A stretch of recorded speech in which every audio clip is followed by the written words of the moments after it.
पिछले एपिसोड में हमने देखा था कि चैंतियान और यिंगर ह्यूनफी से भागते हुए एक फॉर्मेशन के अंदर कैद हो चुके थे। वो फॉर्मेशन बड़ा खतरनाक था, तो वो उनको अपने अंदर ही समा लेता है। समने के बाद वो उन्हें कहाँ ले जा रहा था इसके बारे में तो उन दोनों को भी खबर नहीं होती है। दोनों को लग रहा था कि वो अब यहाँ पर मर जाएंगे। इस वजह से यिंगर चैंतियान को प्रपोज करते हुए बता देती है कि वो उसे शादी करना चाहती है। लेकिन तब चैंतियान ने यहाँ पर अपनी पावर का इस्तेमाल करते हुए उसी फॉर्मेशन के अंदर एक छेद कर दिया था, जिसकी मदद से वो फॉर्मेशन के अंदर से बाहर निकल कर आ जाता है। लेकिन जब बाहर वो आया था तो वो किसी और ही जगह पर आ चुका था। इसके बारे में उसको भी नहीं पता होता है कि ये कैसी जगह है और यहाँ पर कैसे खतरे हो सकते हैं। जिसके बाद यहाँ से ये एपिसोड शुरू होता है। तो इस एपिसोड की शुरुआत में चैंतियान और यिंगर जब आगे बढ़ रहे थे तो उन्हें एक छोटा सा गाँव दिखाई दिया था। वहाँ पर उन्हें कोई इंसान तो नहीं दिखाई दे रहा था, लेकिन फिर भी वो इस गाँव में आगे बढ़ रहे थे। चैंतियान कह रहा होता है कि मुझे लगता है ना कि अगर हमें यहाँ से बाहर निकलना है तो रास्ता इसी गाँव को क्रॉस करने के बाद ही आता होगा, तो हमें यहाँ से आगे बढ़ना पड़ेगा और तुम्हें टेंशन लेने की जरूरत नहीं है, तुम्हें कुछ नहीं होगा, मैं हूं ना यहाँ पर। अगर कोई भी खतरा आता है तो मैं उसे खुद पर झेल लूंगा। इसके बाद वो दोनों इसी जगह को अच्छे से एक्सप्लोर करना शुरू कर देते हैं। उन्हें समझ तो नहीं आता कि ये जगह कैसी है, लेकिन जगह देखने में अच्छी लग रही थी। बड़े प्यारे से वहाँ पर घर होते हैं, लेकिन एकदम सन्नाटा पसरा हुआ था। चैंतियान अपने मन में कह रहा होता है कि ऐसा लग रहा है मैंने इस जगह को पहले भी कभी देखा है, रियलिटी में नहीं देखा, लेकिन ऐसा लग रहा है कि मेमोरी के अंदर कभी ना कभी इस जगह को मैंने देख के रखा है। तभी वहाँ पर वो जो चांद होता है वो बिल्कुल लाल हो जाता है। यिंगर भी ये देखकर हैरान थी कि यहाँ पर तो एकदम लाल चांद हो गया। ऐसी चीजें दिखना भी बहुत ज्यादा मुश्किलों का काम है, जल्दी ऐसी चीजें दिखती भी नहीं है। असल में ये जगह है कैसी जो हमें यहाँ पर ऐसी ऐसी चीजें देखने को मिल रही है। चैंतियान कहता है वो सब चीजों को हटाओ, हमें जल्दी जल्दी यहाँ से चलना है, हम जल्दी से जगह से बाहर निकल जाते हैं, उसी में अच्छा होगा। यिंगर बहुत ज्यादा डरी हुई थी, तो चैंतियान उसको कमर से पकड़ते हुए अपने करीब एकदम ले आता है। जो देख कर यिंगर शर्मा जाती है। वो चैंतियान से कहती कि देखो चैंतियान, मैंने तुमसे कह दिया है कि मैं तुमसे शादी करूंगी और सारी बातें कह दी है, लेकिन इसका ये मतलब नहीं कि तुम अभी से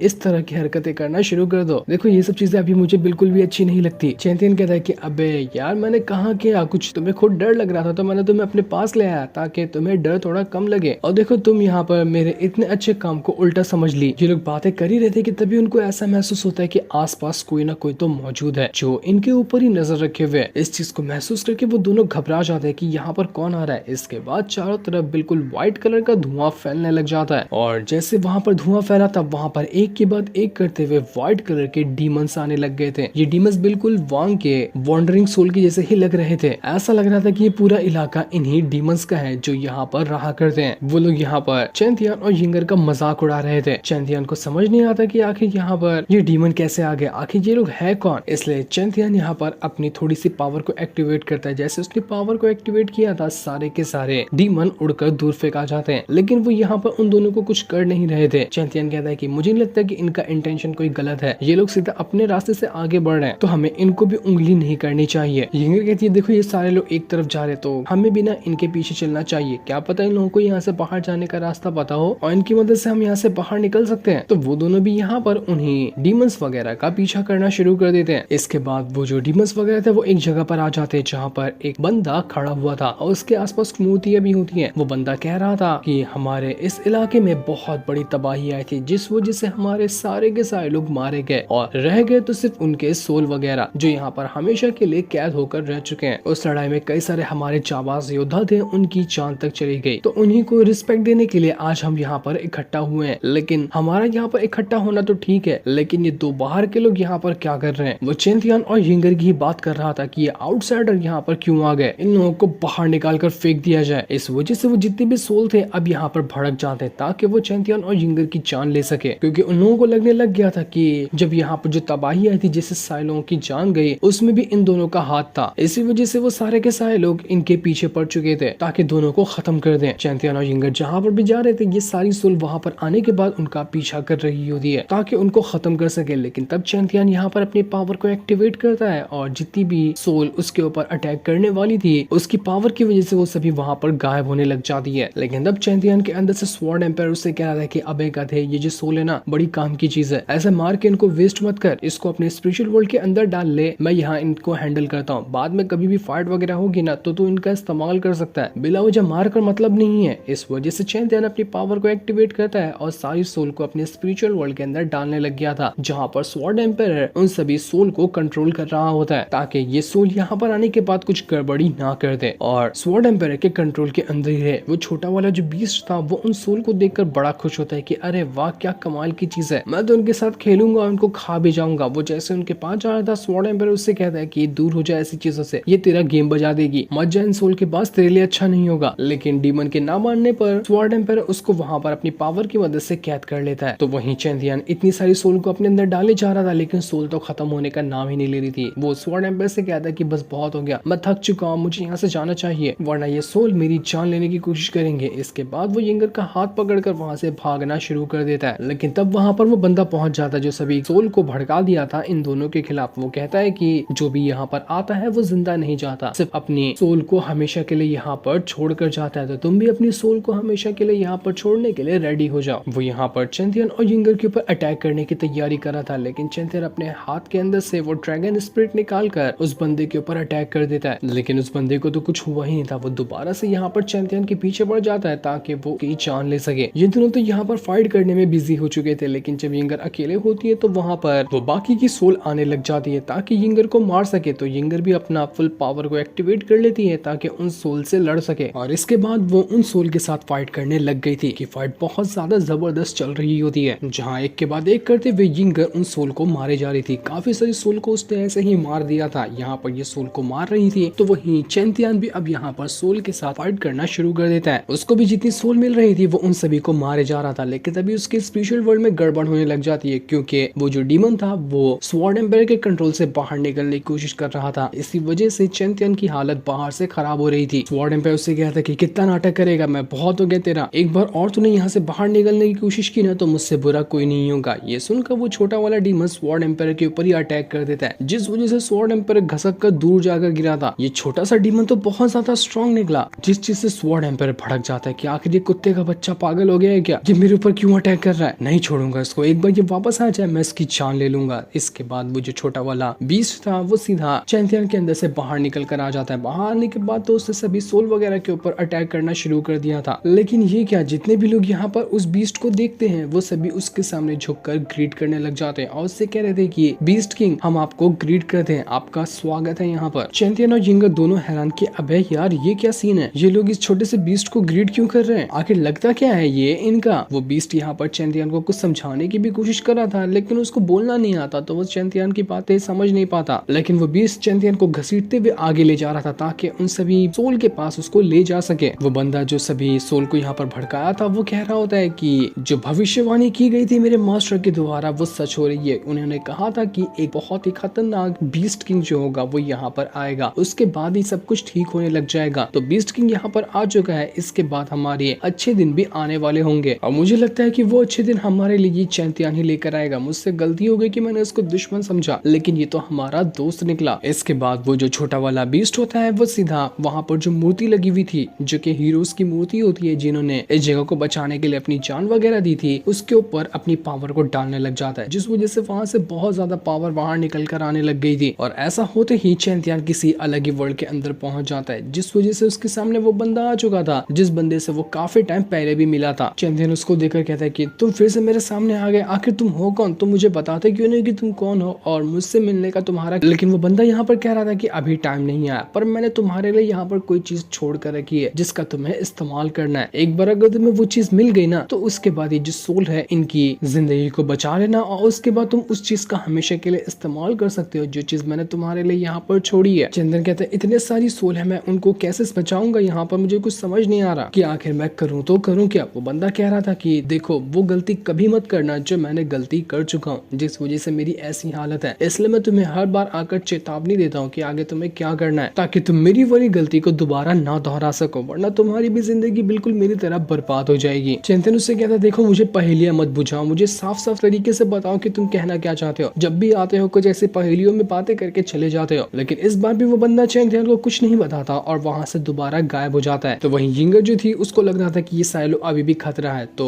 वो सीधा उस बंदे से ही भिड़ना शुरू हो जाती है। लेकिन वो बंदा कह रहा था कि तुम ही यहाँ पर बीस्ट किंग और उस लड़के को लेकर आई हो, इसलिए अब हम यहाँ पर तुमसे फाइट नहीं करना चाहते तो इसलिए तुम भी हमारे खिलाफ फाइट मत करो। तभी वहां पर चैंथियन भी रिटर्न आ जाता है जो खुद में कह रहा था कि आखिर वो बंदा कौन था। मैं उससे मिलते साथ यहाँ पर अपना एक लेवल ब्रेक थ्रू कर चुका हूँ और अब मैं अपने स्पिरिचुअल मास्टर लेवल के लेवल पे पहुंच चुका हूँ। जब भी मैं उस बंदे से मिलता हूँ कुछ करता नहीं हूँ लेकिन वो मुझे काफी अच्छी अच्छी चीजें चीजें दे जाता है। वो बंदा यहाँ पर चैंथियन के सामने झुकते हुए कह रहा था कि स्पिरिट किंग आप हमारी मदद कर सकते हैं, आप हमें बचा लीजिए, क्योंकि आपके अलावा दुनिया में हमें कोई नहीं बचा सकता। चैंथियन कहता है कि अबे यार ये स्पिरिट किंग क्या होता है, मैं कौन सा स्पिरिट किंग हूँ, मैं कोई स्पिरिट किंग नहीं हूँ, तुम लोग क्या लगा के रखे हो, मुझे कुछ समझ नहीं आ रहा। और तू जब भी मैं तुझे देखता हूँ ना, मुझे ऐसा क्यों लगता है कि मैं तुझसे पहले भी मिल चुका हूँ, मुझे फीलिंग आती है कि मैं तुझसे मिला हूँ, लेकिन याद नहीं आता कि कहाँ मिला हूँ तुझसे। वो बंदा कहता है चीजें तो मुझे भी याद नहीं है, मुझे बस इतना चीज याद है कि मेरा ये घर है और यहाँ पर बहुत टाइम पहले डीमन का हमला हुआ था, जिस वजह से पूरे का पूरा शहर ही बर्बाद हो गया, और उसके बाद से बस हमारी सोल वगैरह यहाँ पर भटक रही है, हम कुछ नहीं कर सकते उसके बाद से ही। लेकिन ऐसी भविष्यवाणी की गई थी कि एक न एक दिन ऐसा आएगा जब कोई बंदा यहाँ पर आएगा जो हमें बचाएगा और हमारी भटकती हुई आत्मा को शांति दिलाएगा। इसलिए मेरे ख्याल से बंदे वो तुम ही हो जो हमें बचाने के लिए यहाँ पर आए हुए हो, तो इसलिए हमें बचा लो। चैंथियन कहता है बताओ तुमने कहाँ पर वो भविष्यवाणी देखी थी, मुझे वो चीज दिखाओ तो मैं समझूंगा कि सच में कोई भविष्यवाणी हुई थी। तो वो बंदा चैंथियन को एक स्टोन टैबलेट देता है। चैंथियन को कुछ समझ तो नहीं आता, लेकिन वो स्टोन टैबलेट को भी देखकर ऐसा लग रहा था कि इस चीज को भी मैं पहले देख चुका हूँ, ऐसा लग रहा है मेरी लाइफ का कुछ ऐसा पार्ट है जो मुझे याद ही नहीं आ रहा, या फिर ये मेमोरी उस इंसान से जुड़ी भी हो सकती है जिसकी कल्टीवेशन पावर मुझे उस टाइम मिली थी जब मैं मरने के कगार पे था। लेकिन इसका राज क्या है मुझे अभी कुछ नहीं पता चल रहा। जो सीन दिखाते ही ये एपिसोड यहीं पर एंड हो जाता है। Thanks for watching.